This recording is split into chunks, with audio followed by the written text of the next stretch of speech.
ela diz o seguinte: um recipiente contém um gás ideal a temperatura de 27 graus Celsius. Então agora já estamos aqui na questão 2. 27 graus Celsius é o bom e velho 300 Kelvin, sob uma pressão de 1 atmosfera. Tá bom, a pressão desse gás é transmitida a um tubo em U, contendo mercúrio, conforme indica a figura acima. Então ele dá 2 níveis do tubo de mercúrio, nível A' e depois o nível B'.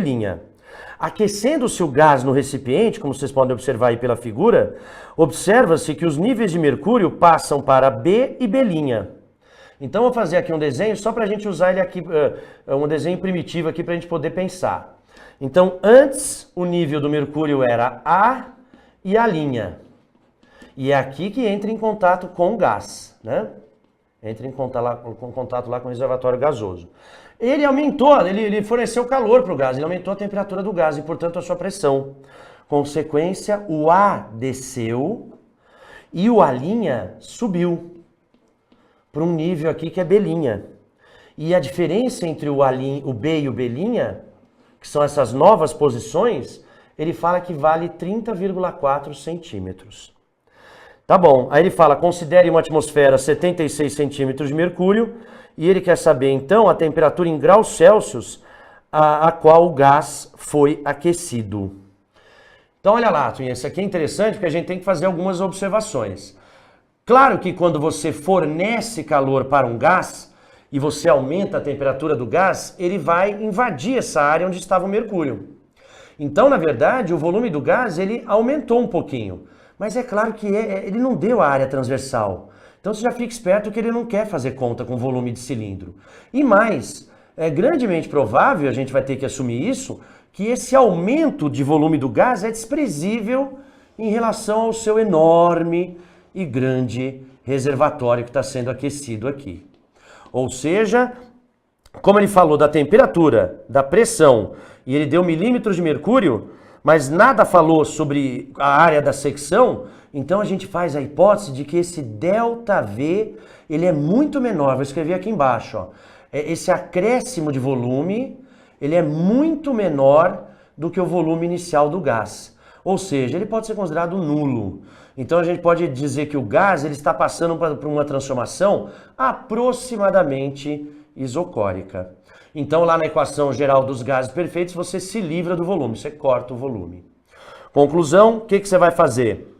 Você vai fazer o petit potó. Você vai fazer a pressão inicial sobre a temperatura inicial é igual à pressão final sobre a temperatura final.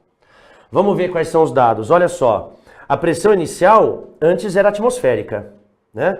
Por quê? Porque o gás estava em contato com o mercúrio e o mercúrio estava em contato com a pressão atmosférica. Quando o A estava aqui, deixa eu só dizer onde é que está o gás. O gás preenche aqui e ele vai até a região A. E aí, depois o mercúrio também vai até a região A. Então a pressão que o gás possuía é a própria pressão atmosférica. Então já vou colocar 1. Sobre a temperatura inicial do gás, que era 27, 300. Pressão final do gás, é o que eu vou descobrir agora. Olha lá, o gás abaixou aqui a coluna de mercúrio. Então você vai usar o que a gente chama de planos isobáricos. Você vai pegar aqui, ó, isso aqui é um plano isobárico, isso aqui é um plano isobárico. O que é um plano isobárico? Eles pertencem ao mesmo fluido, mesmo que pertença a outro, mesmo que esteja na interface. Então eles pertencem ao mesmo fluido, estão no mesmo planeta, têm a mesma densidade. Então eles têm a mesma pressão. Então eu posso dizer que a pressão no ponto B, que é a do gás, é igual à pressão deste ponto. E o que tem em cima desse ponto? Tem uma coluna de mercúrio mais atmosférica. Então olha só o que eu vou dizer aqui, ó. Vou escrever assim, olha lá, vou colocar aqui, ó. Então no lugar da pressão final do gás, o que a gente vai escrever? A gente vai escrever a pressão da coluna de mercúrio mais a pressão atmosférica, que a gente já sabe que é 1. Tá? Então essa aqui é a pressão atmosférica, dividido pela temperatura final, que é o que eu quero.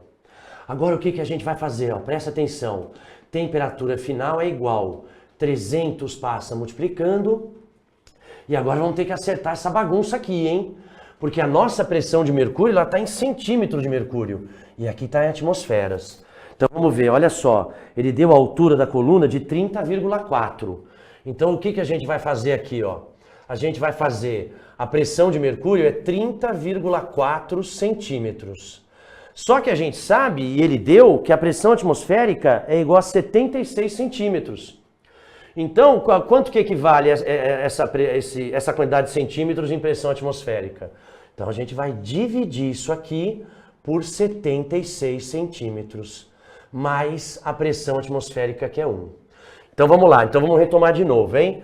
A pressão inicial do gás estava em equilíbrio com a atmosfera, é 1. Temperatura inicial, 27 graus, 300 Kelvin. Pressão final, ela vai equilibrar a coluna de mercúrio mais a atmosférica. E a coluna de mercúrio 30,4, dividido por 76 para passar para atmosferas.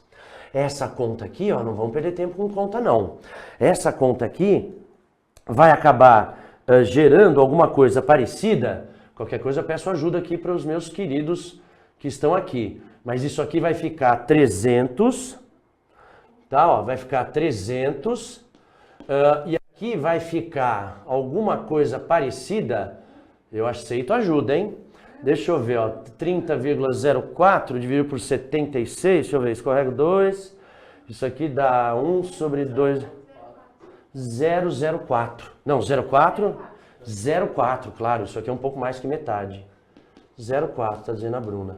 Então a gente fica aqui com 300 vezes 1,4.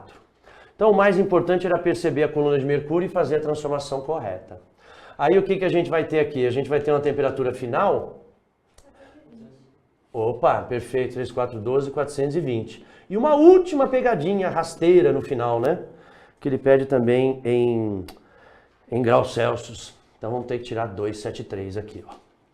Então aqui vai ficar 1, aqui vai ficar 7, aqui vai ficar 4 e aqui vai ficar 1. Então 147 graus Celsius. Questão boa também, misturando com coluna de mercúrio, né? Então, sempre clássica.